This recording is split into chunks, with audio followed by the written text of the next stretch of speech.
Bonjour, j'espère que tu vas bien. Aujourd'hui, tu vas découvrir les tableaux de proportionnalité.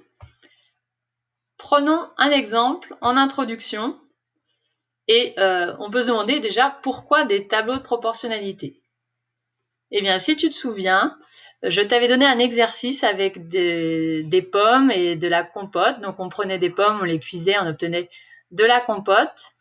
Et il y avait plusieurs questions. On te demandait quelle était la masse de compote que l'on pouvait obtenir avec différentes masses de pommes. Donc, c'était un énoncé assez long. Parfois, au lieu d'avoir ces questions-là, tu auras un tableau.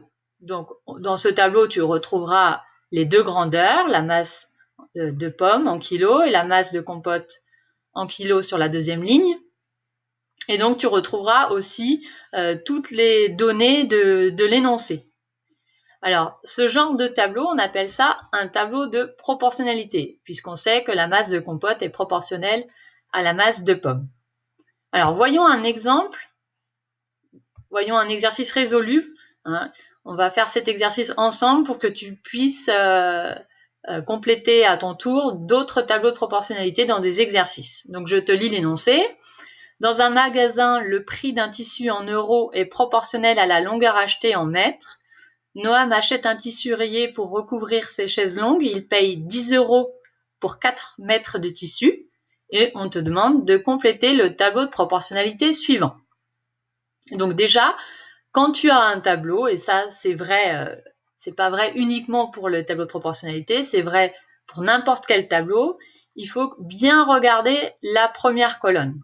Donc première colonne, première ligne, on lit longueur de tissu en mètres.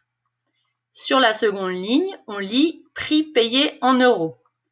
Et ensuite, colonne suivante, on voit les nombres 4 et 10.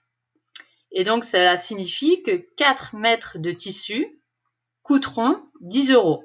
Donc ça, c'est exactement les nombres qui ont été pris du texte que je t'ai lu, qui est à gauche ici. Alors, la question, c'est de compléter ce tableau, c'est-à-dire, colonne suivante, pour 8 mètres de tissu, combien est-ce que l'on va payer? Alors, les méthodes que tu as vues dans les vidéos précédentes vont fonctionner, c'est-à-dire la linéarité. 8 mètres de tissu, c'est 2 fois plus que 4 mètres de tissu, donc on va payer 2 fois plus cher, c'est-à-dire qu'on va payer 20 €. Ensuite, pour calculer le prix pour 12 mètres de tissu, eh bien, on peut utiliser la méthode que tu as vue aussi précédemment dans les vidéos précédentes, où on ajoutait deux valeurs entre elles, c'est-à-dire c'était la méthode de l'additivité. Là, 4 mètres de tissu et 8 mètres de tissu, ça donne 12 mètres de tissu, donc on fait pareil sur les prix, 10 € plus 20 €, ça fait 30 € et donc 12 mètres de tissu vont coûter 30 €. Pour 32, eh bien, plusieurs méthodes possibles. Je te propose celle-ci. Puisque 32, c'est 4 fois plus que 8, eh bien, on va payer 4 fois plus cher, c'est-à-dire 4 fois 20, 80. On aurait pu partir aussi de la première colonne avec 4 et 10 et multiplier par 8. Donc, tu vois, il n'y a pas juste une méthode possible, il y a souvent plusieurs méthodes possibles. Et enfin, dernière colonne, cette fois-ci, on connaît le prix et on cherche la longueur de tissu en mètres. Donc là, c'est un peu l'inverse, mais les méthodes vont fonctionner. On remarque, si tu es un petit peu doué en calcul mental, tu remarques que 30 plus 80, ça fait 110.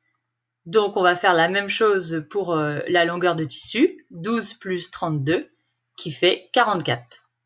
Donc, voilà comment on peut compléter un tableau de proportionnalité. Donc, qu'est-ce qu'il faut retenir de cette vidéo? Eh bien, deux choses. Première chose, dans un tableau de proportionnalité, on peut additionner, mais on pourrait aussi soustraire, les valeurs de deux colonnes pour obtenir celle d'une troisième colonne.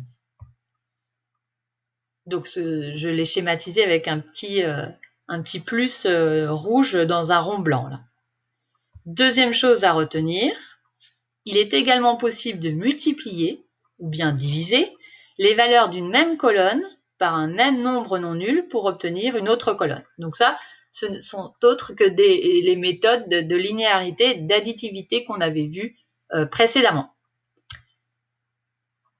Voilà, donc tu peux visionner cette vidéo une autre fois si nécessaire et je te dis à bientôt!